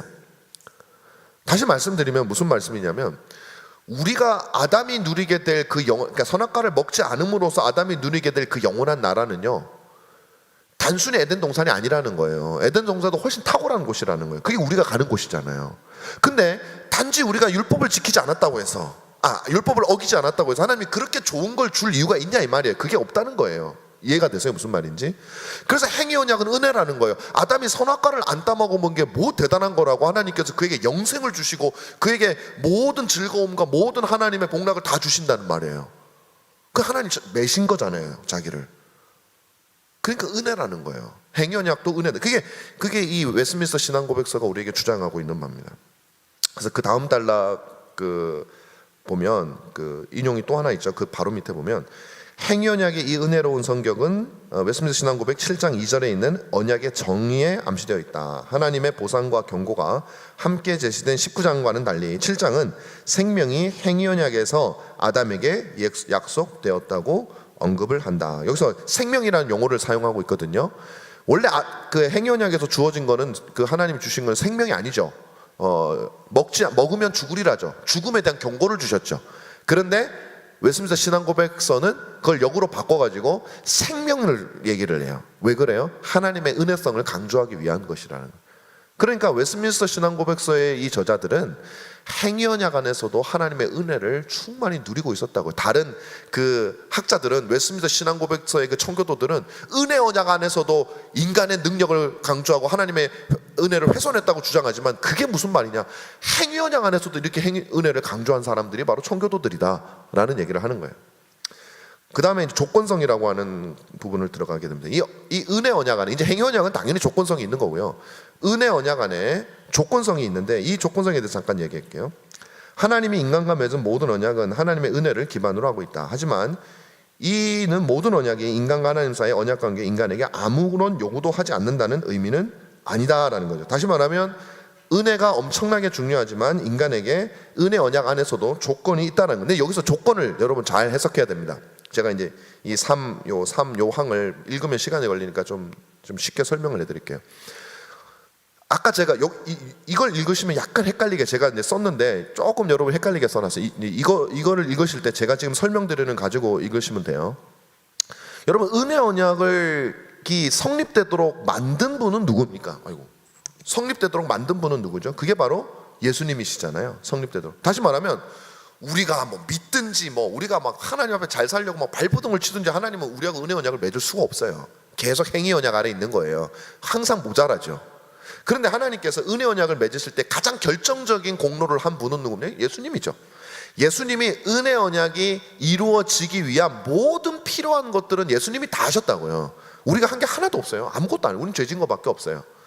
그래서 예수님이 죽으시고 능동적 순종하시고 수동적 순종하시고 이 모든 것을 해가지고, 그리고 가장 중요한 거는 인간을 대표하는 자로서 완전한 인간으로 성육신하신 거죠. 그렇게 주님이 33년을 사시고 십자가에 죽으시는 모든 역사를 통해서 예수님이 모든 기반을 다 닦아 놓으셨단 말이에요. 그 다음에 인간이 하는 거란 건 뭐냐면, 하나님이 이 기반 위에서 내가 이제 너희들과 언약을 맺겠다. 그러니 너희가 나를 믿는 게 아니라 이 예수 그리스도의 공로를 믿으면 너희는 그리스도와 하나가 되고, 그러니까 예수를 믿는다는 말 속에는 하나님을 주인으로 인정한다는 얘기도 있죠. 특별히 이제 그리스도를 주인으로 이제 도마가 나의 주 나의 주라고 했을 때 그리스도를 주님이라고 하는 이유는 뭐냐면, 예수 그리스도를 우리의 구세주로만 인식하는 것이 아니라 우리의 로드로, 우리의 주인으로도 인식한다는 의미죠. 그건 곧 예수 그리스도께서 제2위시니까 성부 삼위일체 하나님을 주인으로 인정한다는 것 같은 말이잖아요. 그래서 너희가 예수 그리스도를 믿으면, 이 말은 뭐냐면 그를 구세주와 그리고 삼위일체 하나님을 너의 주인으로 믿으면 내가 너를 그리스도와 연합시켜 줄게. 그래서 그리스도가 이룬 모든 의, 능동적 수동적 의, 이 의를 너희의 것으로 되게 내가 그렇게 볼게 라고 주님이 하신 게 그게 은혜 언약이거든요. 그러니 은혜 언약이 이루기 위한 모든 조건은 그리스도께서 다 성취하셨고, 자, 그럼 인간에게 뭐가 남았습니까? 믿으면이 남았잖아요. 믿으면. 그건 인간이 하는 거예요. 이 말을 오해하시면 안 됩니다. 인간이 자기 힘으로 한다는 얘기가 아니에요. 인간이 어쨌든 하는 거예요. 여러분, 믿는 게 내가 믿지 하나님이 믿는 거 아니잖아요. 인간이 믿는 거예요. 이 말은 잘못된 게 없어요. 자꾸 이상한 눈으로 보는 사람들이 저를 무슨 율법주의자로 보는 사람들이 제가 하는 말마다 뭐 그렇게 생각하는지는 모르겠는데 그 말이 아니고 맞는 말이에요. 인간이 믿는 거예요. 자, 누구의 능력으로 믿는 거죠? 예수 성령의 능력으로 믿는 거죠. 이게 문제인 거지. 그래서 어쨌든 인간은 은혜 언약에서 조건이 있어요. 그 조건이 뭐냐면 믿어야 된다라는 거예요. 믿어야 된다라는 거. 그리고 그 조건이 은혜 언약으로 들어가는 거예요. 그건 하나님과 은혜 언약을 맺는 거죠. 은혜 언약으로 들어가기 위해서 필요한 게 바로 믿음이라는 거예요. 또 그런데 우리 신앙의 선배들은 뭘 얘기를 했냐면 믿음 플러스 회개를 얘기해요. 회개. 그러니까 믿음과 회개는, 회심과 회개는 같이 가는 거거든요. 아니, 믿음 있는 사람이 회개 안 하고 어떻게 믿어요? 그게 회심이잖아요. 처음 회개하는 걸 회심이라 그러잖아요. 그럼 그 회심은 우리가 은혜 언약에 들어가는 데 있어서 조건이에요. 근데 그 회심을 누가 이루신다고요? 그 회심을 내가 준비해가지고 내 능력으로 내가 한다고 저는 그렇게 주장한 적이 없어요. 전교도들도 그렇게 주장하지 않아요. 하나님께서 성령을 통해서 설교자들의 율법과 복음 선포를 그들이 듣고 그 속에서 자신의 죄악을 발견하고 그들이 그리스도의 은혜를 갈망하는 상태가 되는 거예요. 그걸 누가 하는 거예요? 내가 하는 게 아니라 하나님이 만들어 주시는 거죠. 제2원인인 설교자들을 통해서, 혹은 여러분들이 말씀을 볼 때 성령께서 역사하셔서 그 얘기를 하는 겁니다. 그래서 믿음도 일종의 조건이긴 한데 그게 우리가 이루는 조건이 아니라 하나님께서 우리에게 성령을 통해서 이루어 주시는 조건이다. 그러나 그 믿음을 믿는 주체는 누구다? 그건 나란 말이에요. 그래서 이거를 약화시킬 필요가 없어요, 여러분. 이걸 약화시키고 내 주체성을 약화시키는 게 뭐니까 하이퍼 칼비니즘이에요. 내가 할 수 있는 게 하나도 없는 거예요. 그냥 하나님 알아서 하세요. 나는 뭐 전도도 할 필요도 없고, 하나님이 뭐 예정한 사람들 다 구원하시겠죠. 뭐 내가 전도 안 해도 해요. 여러분이 전도 안 하셔도 예정한 사람은 해요. 그 대신 여러분들이 혼나겠지. 이렇게 되는 거죠, 그렇죠? 주님이 그러잖아요. 막 이제 예수님 그 호산나 하니까 조용하라 그러니까 야, 이 사람들이 호산나 안 하면 야, 돌들이 소리 질 거라. 야, 누군가를 해서도 하신단 말이에요. 심지어는 돌들을 통해서도 전도하실 거예요. 근데 그럼 우리가 이제 책망 받든지 뭐 지옥 가든지 뭐 믿음이 없는 사람 지옥 갈 것이고 그렇게 되겠죠. 그래서 우리는 하나님의 수단으로 사용되어지는 겁니다. 그래서 믿음은 하나님께서 우리에게 주시는 것이다. 그래서 이거는 이제 토마스 굿인이라든지 여러 청교도들이 이걸 엄청 논의를 많이 해요. 은혜 언약 안에서 그 청교도뿐만 아니라 네덜란드 개혁파 신학자들도 이걸 믿음을 조건이라고 얘기하는 순간 갑자기 은혜 언약의 은혜성이 뚝 떨어져 보는 것처럼 보이기 때문에 말을 서로 막 어떤 사람은 믿음을 조건이라고 얘기를 했다가 어떤 사람은 믿음을 약속이라고 얘기하기도 합니다. 조건이라고 얘기하면 왠지 이게 조금 그거 같으니까 하나님이 우리에게 주시기로 구원을 얻기 위해서 우리에게 주시기로 한 약속이다. 그 말이 그 말이에요. 조건인데 공로적인 조건은 아니라는 거예요. 그게 공로가 돼서 믿음이 공로가 되어서 하나님이 얘가 믿는 거 보니까 가치가 있어. 그런 조건이 아니라는 거예요. 근데 은혜 언약에 들어가기 위해서 필요하다는 측면에서는 조건이죠. 갖추어야 되니까. 근데 그 갖추어 주시는 분이 하나님입니다. 그래서 은혜 언약이라는 말이죠. 그게 웨스트민스터 신앙고백서에서 말하는 거예요. 네 번째로 사람의 책임은 뭐냐면, 그래서 이런 은혜 언약에 조건적인 요소가 있음을, 굉장히 은혜적이죠. 그건 100% 은혜예요. 그럼에도 불구하고 이 조건은 있다 하면서 이제 쭉 얘기 나오는 거죠. 자, 다 넘어가겠습니다. 일단 시간이 너무 많이 가가지고 한번 쭉 읽어보시면 되고요. 아이고, 왜 이렇게 제가 진도가 안 나갔죠? 자, 그래서 요걸 사람의 책임 요소로 이제 넘어가면 조금 넘어가서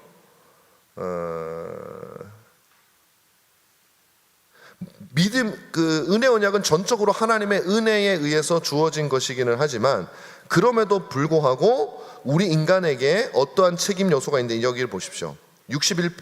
각주 61번에 저 중간쯤에 어네스트 캐반이라고 영어가 있죠. 그 사람 바로 위에 있는 그 구절을 제가 한번 보겠습니다. 여기서 우리는 하나님을 향한 사람의 영원한 의무를 발견한다 이렇게 되어 있는데, 그 어네스트 캐반이 이렇게 얘기합니다. 한번 보십시오. 청교도들은 사람을 이성적인 존재로 여겼다. 이것은 그들이 사람이 우주의 핵심에 존재하는 신적인 이성에 참여하는 존재라는 것뿐만 아니라 사람이 유일하게 지구상의 주민들 중에 이 신적인 이성과 그에게 올바르게 관련짓는 의무에 대해 인식하고 있다는 것을 의미했다. 낮은 질서의 존재들의 비의지적으로 순종하는 것과는 구별되는 것으로서 이처럼 율법과 올바른 관계를 가져야 하는 의무는 도덕법의 개념을 제공한다. 여기서 말하는 도덕법이 뭐냐면 이거예요. 하나님께서 이제 우리에게 율법을 통해서 은혜 언약으로 우리를 몰아가는, 그러니까 다시 말하면 7장인가요? 9장이 몇 장이라고 그랬지 아까? 7장일 겁니다. 7장에 나오는 그 선악과를 따먹는 그 율법이 아니라 하나님께서 하나님의 존재론적 속성과 피조물의 존재론적 속성의 그 차이와 하나님이 가지고 계시는 도덕성, 하나님이 존재론적으로 우리에게 주인이 되시고 그 다음에 그분은 이런 도덕적 속성, 거짓말을 싫어하고 뭐 살인을 싫어하고 이런 도덕적 속성이 있기 때문에 하나님과 피조물이 존재하면서 동시에 하나님과 피조물 사이에서는 율법이 발생하게 된다. 그게 19장에서 말하는 행위 언약이에요. 무슨 말인지 제가 조금만 다시 쉽게 설명해 드릴게요. 7장에서 말하는 그 창조시에 주어졌던 이 행위 언약은 뭐냐면 아담에게만 특별히 주어졌던 이것을 특정한 것을 먹지 말라고 말하는 명령이죠. 근데 이것보다도 더 근원적인 행위 언약이 있는데 그게 뭐냐면 아담과 그 언약을 맺기 전에 이미 하나님은 아담이 만들어지는 그 순간부터 하나님과 아담 사이에 존재하는 존재론적, 창조주와 피조물이라고 하는 존재론적 차이, 그리고 창조주인데 보통 창조주가 아니라 순종을 받으셔야만 하는 창조주, 그리고 그 창조주가 가지고 계신 도덕적 속성, 이 모든 것 속에서 피조물은 딱 태어나는 그 순간부터 이 하나님의 특성에 맞게 순종을 해야 되는 의무가 부과된단 말이에요. 이해가 되시겠죠? 제가 이제 좀 시간이 없어서 제가 지금 예를 못 들어드려요. 예를 들어드릴까요? 여러분 아마 들어보신 분들도 많이 있어요. 저한테 이미 제가 여러 번 얘기했기 때문에. 우리 집에 있는 우리 아들이 태어나가지고 저한테 처음 혼나거나 한 대 맞거나 언제? 거짓말을 했을 때. 근데 제가 걔한테 사전에 걔가 거짓말도 안 하고 살았는데 잘 사는데 갑자기 얘야 3살짜리 불러놓고 거짓말하지 마, 그렇게 안 하잖아요. 얘가 어느 날 거짓말을 딱 하는 순간 일로 와, 너 왜 일단 맞자, 한 2대 맞고 거짓말 하지 마. 그럼 뭐예요? 아빠가 이 아이에게 거짓말 하지 말라고 말하기 전에 이미 우리 집에는 거짓말을 하시면 안 된다는 법이 있는 거예요. 법이 있었던 거예요. 왜? 제가 거짓말을 싫어하니까. 그리고 제가 아빠니까. 하나님과 인간 사이에 똑같단 말이에요. 그래서 인간의 책임은 뭐냐면 단지 선악과를 따먹는 그 율법이 아니라 이미 하나님과 인간 사이에는 여전히 우리는 하나님의 그 율법, 인간 사이에 존재하는 그것을 항상 순종해야 되는 도덕법, 그게 10계명이에요. 그 의무가 우리에게 부과되어져 있다라는 것이죠. 자, 그래서 퍼킨스는 그쪽 아니고 퍼킨스가 아니고 어네스트 캐반, 이 신앙 고백은 인간의 의무인 율법에 대해서 지지를 하고 있다. 자, 그래서 신앙 고백은 하나님께서 아담에게 행위 언약으로서 율법을 주셨는데 이를 통해 하나님은 그와 그의 모든 자손들을 개인적이고 영원한 순종을 해야 되는 존재로 만드셨다. 게다가 그의 타락 후에도 이 율법은 의에 대한 완전한 규칙으로 계속 존재했다. 이로부터 우리는 이 율법이 아담에게 잠정적으로 주어진 행위 언약을 가르치는 것이 아니라 마음에 새겨진 자연법을 가르친다는 것을 알 수 있다. 그래서 이제 제가 이제 뭐 결론을 조금 맺어야 되겠는데, 여기서 보면 이 율법이, 그러니까 우리가 은혜 언약 안에서도 여전히 율법에 대해서 우리가 율법을 지켜야 되고, 그 다음에 그 율법이 우리에게 역사하는 게 인간에게 책임을 방기하지 않고 우리로 하여금 하나님의 말씀을 따르도록 순종하도록 하는 몇 가지 요소가 있는데, 첫 번째 요소는 바로 이거예요. 그것은 우리에게 거듭난 신자로서 하나님이 우리에게 바른 삶을 살아가라고 주어진 하나의 안내자이기 때문에, 그게 칼빈이 말했던 율법의 3가지 용도 중에 3번째 용도죠. 그러니까 율법의 첫 번째 용도는 그 율법을 통해서 우리가 그리스도께로 가서 예수를 믿게 만드는 거예요. 이건 루터도 얘기했던 거죠. 근데 이 율법은 회심 이전에 있는 사람, 은혜 언약 밖에 있는 사람들에게 필요한 것이고, 행위 언약 안에 있는 사람들에게, 그 다음에 이미 거듭나서 은혜 언약 아래 있는 사람들에게, 심지어 은혜 언약 아래 있는 사람들에게도 이 율법은 우리가 하나님의 은혜와 하나님의 사랑을 이미 맛보았기 때문에 하나님이 우리로 하여금 어떻게 살기를 원하시는가에 관심을 갈 수밖에 없죠. 여러분, 하나님 사랑하시니까. 그렇게 되면 그 율법이 우리로 하여금 자연스럽게 우리의 삶의 지침이 된다는 얘기를 하는 거예요. 이거는 아무리 은혜 언약 안에 있어도요, 하나님 뭐 작정하셨고 하나님 예정하셨고 그런 걸 아무리 얘기해도 우리로 하여금 가만히 누워있도록 만들지 않는다는 거예요. 우리로 하여금 게으르게 만들지 않는다는 거예요. 그러니까 여러분이 진짜 하나님을 사랑하신다면, 그럼 뭐 이거는 뭐 예가 너무 많아요. 여러분 뭐 다 결혼하셨고 다 연애해보시고 다 하셨잖아요. 그럼 여러분 뭐 지금이야 식었는지 어쩐지 모르겠지만 하여튼 한참 불타오를 때, 저는요 한참 불타오를 때 제 전 월급을 털어가지고 제 아내한테 이 쇼를 사줬어요. 쇼리라 그러나? 그 있잖아요. 백화점 가가지고, 그때 제 월급이 전도사 때인데 50만 원이었거든요. 그거 50만 원짜리 50만 원, 너무 그렇게 비싼 거 사줬나? 한 30만 원, 현대백화점 가서 사줬어요. 근데 그거가 너무 할머니 같다고 한 번도 입는 걸 못 봤는데 제가 사랑하니까요. 보세요 여러분, 제가 아내를 그때 결혼하기 전인데 아내를 위해서 쇼를 몇십만째 사줬잖아요. 사줬는데 아내가 뭐라고요? 할머니 같다고. 진짜 한 번도 지금 없어요. 나 하는 걸 본 적이 없어요. 얼마나 열받는지 아세요 여러분? 요즘에는 제가 아예 선물을 안 해줘요. 너무 사랑해도 뭐 가져오는 것마다 마음에 드는 게 없어요. 뭐 꽃 사오면 뭐 이딴 거 사왔냐 그러고, 뭐 먹는 것도 저하고 취향이 다르고 맨날 제가 뭐 좋아하는 거 사가니까. 근데요, 제가 진지하게 아내한테 정말 이걸 샀으면 내 아내가 너무너무 기뻐하겠다 싶은 걸 누가 좀 알려주면 난 사갈 의향이 있어요. 모르겠어요 잘. 여러분 진짜 누군가를 사랑하면요, 그거를 아는 게 얼마나 행복한 건지 몰라요. 내가 저 사람을 기쁘게 하기 위해서, 기쁘게 할 수 있는 방법을 알면요, 그것만큼 좋은 게 없어요. 하나님을 여러분이 사랑하시면요, 은혜 언약 안에서 율법을 보면 너무 기쁜 거예요. 왜? 이게 하나님이 좋아하는 거거든. 난 이렇게만 살면 하나님이 기뻐하시는 거거든요. 그래서 다윗이 율법을 보니까 너무 좋은 거예요. 하나님 너무 사랑하니까, 이야, 여기 율법은 내가 하나님을 기쁘게 할 수 있는 모든 비결이 다 담겨 있네. 그래서 송이 꿀보다 더 단 거죠. 그렇기 때문에 우리 신자들은 이 율법을 지킬 수밖에 없어요. 또 하나, 은혜 언약 안에 있더라도 우리가 구원의 확신을 얻기 위해서는 하나님의 이 율법을 지킬 수밖에 없어요. 왜? 이 웨스트민스터 신앙고백 18장에 보면은 구원의 확신을 하는 두 가지 방법이 있는데, 그 중에 하나가, 두 번째가 우리의 성화예요. 우리가 하나님의 법을 얼마나 즐거이 지키는가가 바로 나로 하여금 참된 신자라는 것을 확신을 누리며 능력 있는 신자로 살게 하거든요. 그건 신자의 특징이에요. 은혜 언약 안에 있으면서 확신을 누리지, 평생 확신을 못 누리고 살다, 이건 정말 신자가 아닐 가능성이 굉장히 커요. 나는 교회 오래 다니는 걸 얘기하는 게 아니에요. 여러분이 진짜 은혜 언약 안에 있으면서 뭐 일시적으로 우리가 어떤 뭐 구원의 확신을 어느 정도 잃어버리거나, 아니면 아주 심각하게 내가 막 불신자처럼 여기, 이런 건 얼마든지 있을 수 있어요. 그런데 내가 구원을 받았고 은혜 언약 안에 있는데 평생 하나님의 확신에 대해서 한 번도 생각을 안 해봤다, 이건 무관심하거나, 그 무관심한 사람이 어떻게 신자겠어요? 그죠? 그거는요, 평생 동안 무관심할 수 없어요. 우리가 하나님 예수를 믿는데 평생 하나님께 무관심해. 그게 무슨 하나님을 믿는 불가능한 일이에요. 그건. 그래서 신자라면 하나님의 법을 얼마나 우리가 하나님 뜻을 지키느냐에 따라서 자신의 확신을 구하기 때문에 또 율법을 지키게 된다라는 거예요. 그런 이 대표적인 게 두 가지, 이 두 가지 원리에서 은혜 언약 아래에 있는 신자들도 하나님의 율법을 즐거워하며 지킬 수밖에 없다라고 하는 것이 웨스트민스터 신학자들이 우리에게 내려주는 결론이다 이 말이에요. 그래서 제가 결론을 읽어야 되는데 양이 많기 때문에 읽지는 않겠습니다. 그래서 뭐 전체적으로 이 내용을 요약하면 결국 그거예요. 은혜 언약이나 행위 언약이나 이 안에 웨스트민스터 신학자들은 은혜 언약 안에도 하나님의 절대적인 은혜를 말하지만 인간의 책임을 방기하지 않았다.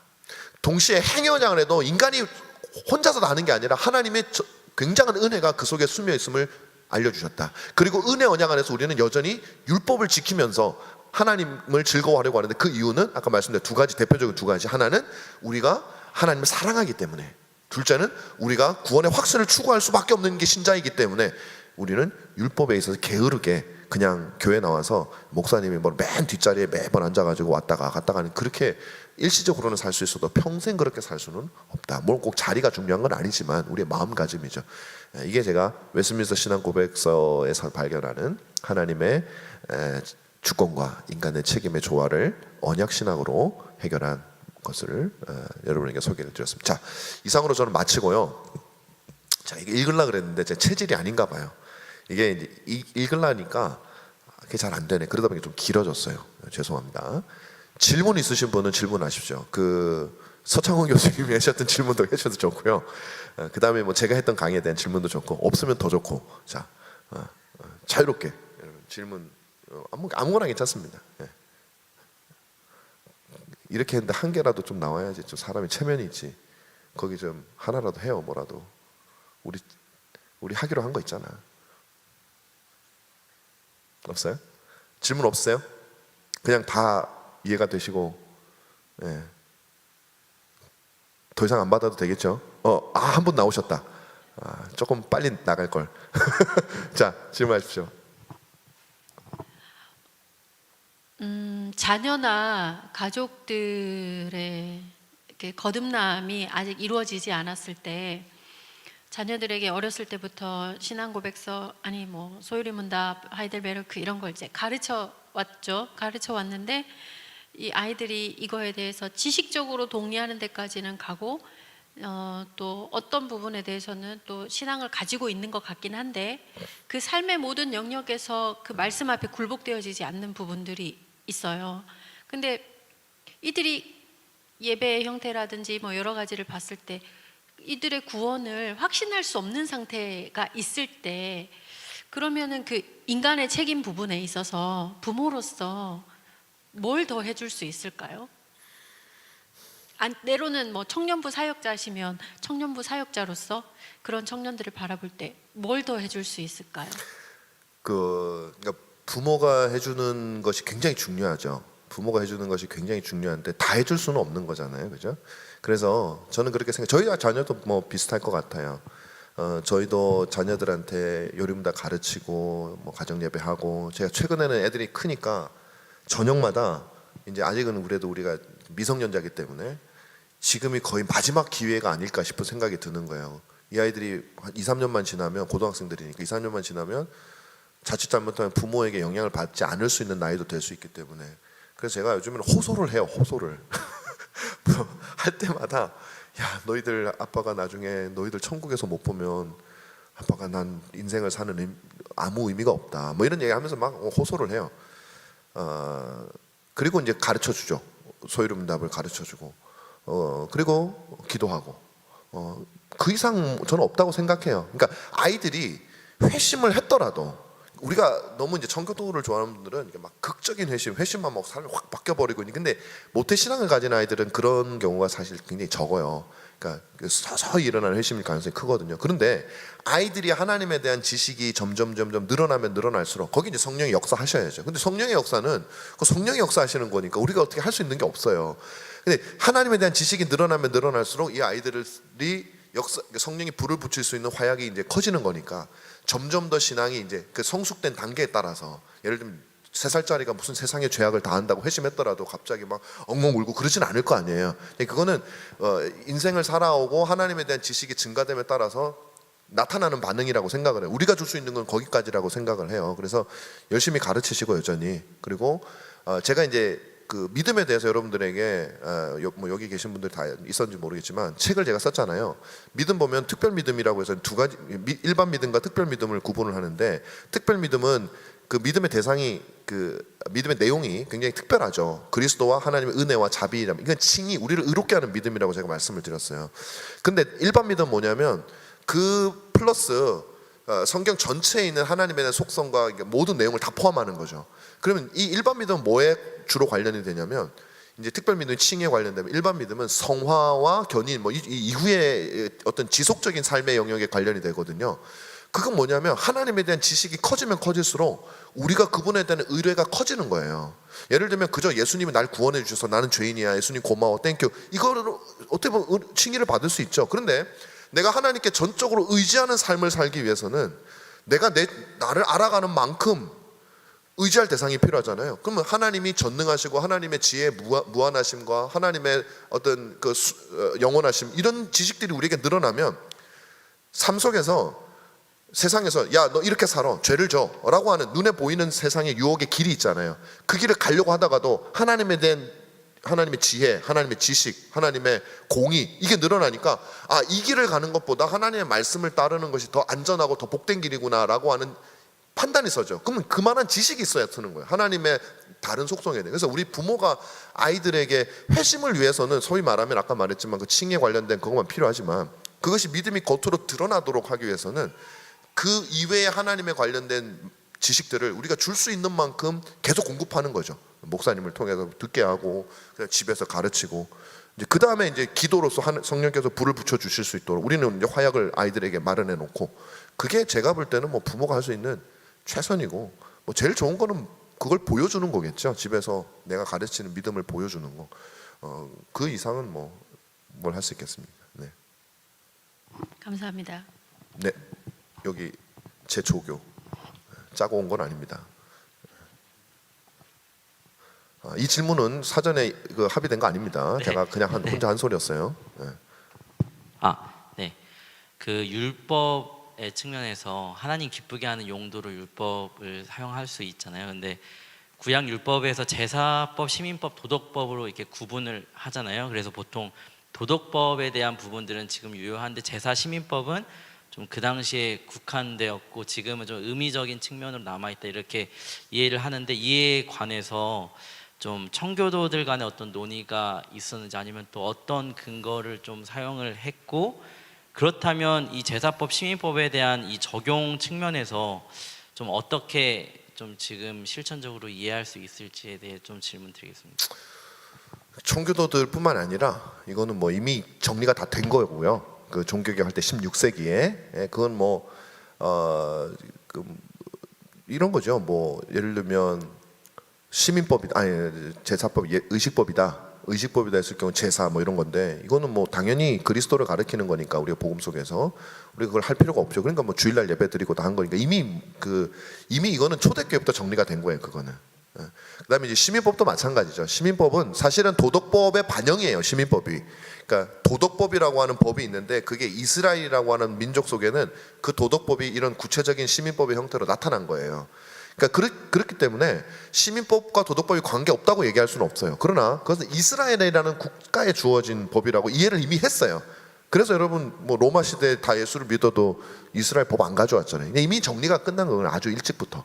그래서 그거는 이제 그것이 반영되어져서 시민법이 돼. 그래서 당연히 잉글랜드에도 청교도들은 자기 나라의 국가의 법을 도덕법이 반영된 형태, 그리고 우리 시대에 맞는, 전통과 시대에 맞는 도덕법이 반영된 형태로 만들고 싶어 했던 거죠.